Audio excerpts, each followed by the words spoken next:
Early July 2009, the Humane Society of the United States, an animal rescue team, assisted the Humane Society of Missouri with one of the largest, if not the largest, dogfighting raid in U.S. history. On each and every deployment that we go on to, responders typically find a dog that we connect with, and whether that dog picks you or you pick him. In this case, we named a dog Stallone because of his personality and the fact that he had just survived a fight.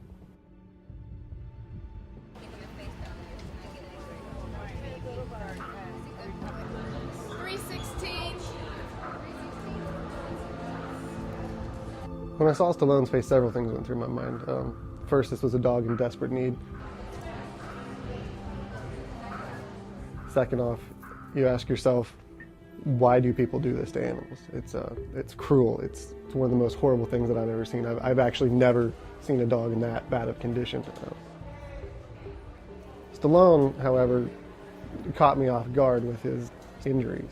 I mean, that face, he just, very sweet eyes, tail always wagging the entire time. So it was more of an emotional thing to become attached to that dog. What you think, kiddo? Oh, I know. I mean, really, it's heartbreaking. I mean, he had such severe injuries to the face that he just wanted to be held and touched and was actually very docile. I mean, a dog like that, he just wants to please his owner. He just, unfortunately, was bred into a home that instead of facilitating a companion relationship, he was used for being pitted against other dogs, but his condition was, grave. Chin swollen. I hate to think of what he went through. I just can't imagine. He was ripped apart. I mean, that type of damage would not have happened in just a quick couple of minutes. I mean, that type of damage was probably a longer match, half hour plus. It's sick. I don't see how another human can do that.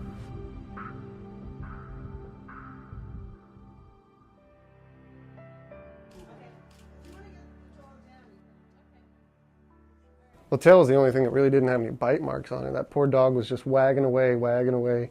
I can't quite wrap my mind around how a dog who has been that physically and mentally abused can still curl up in your lap and give you a kiss. And even though he doesn't know who I am, he was happy we were there. This was most definitely not Stallone's first fight. It was actually kind of hard to tell how significant the wounds were on his face until we put him under so we could clean his face and clean all the wounds off. If you looked in Stallone's eyes, you could see that he was suffering, and all he wanted was a kind hand just to be pet or held, wagging his tail gently. Every vet there worked almost around the clock, fighting to save Stallone's life. In the end, his wounds were so extensive that we lost him. I mean, I believe that Stallone's story should be told. I think that's something that people need to see. This is the real face of dogfighting.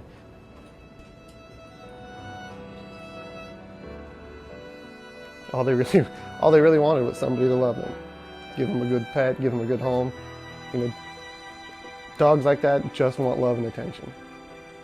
I actually have a picture of Stallone up in my cubicle, and that when I'm here at the office, that is what reminds me every day that this is why I continue to do this.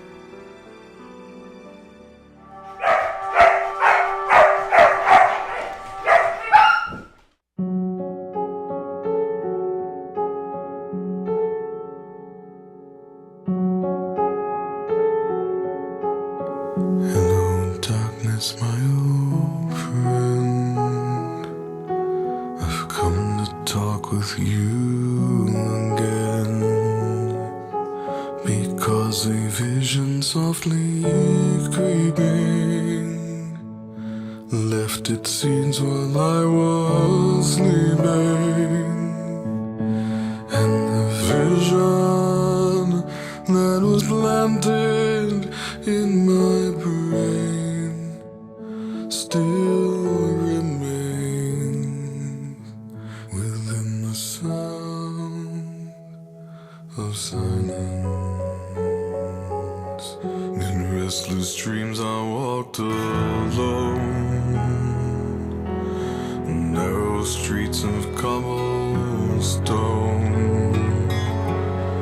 neath the halo of a street lamp, I turn my collar to the cold and damp. When my eyes were stabbed by the flash of a neon light that split the night and touched the sound of silence. And in the naked light I saw 10,000 people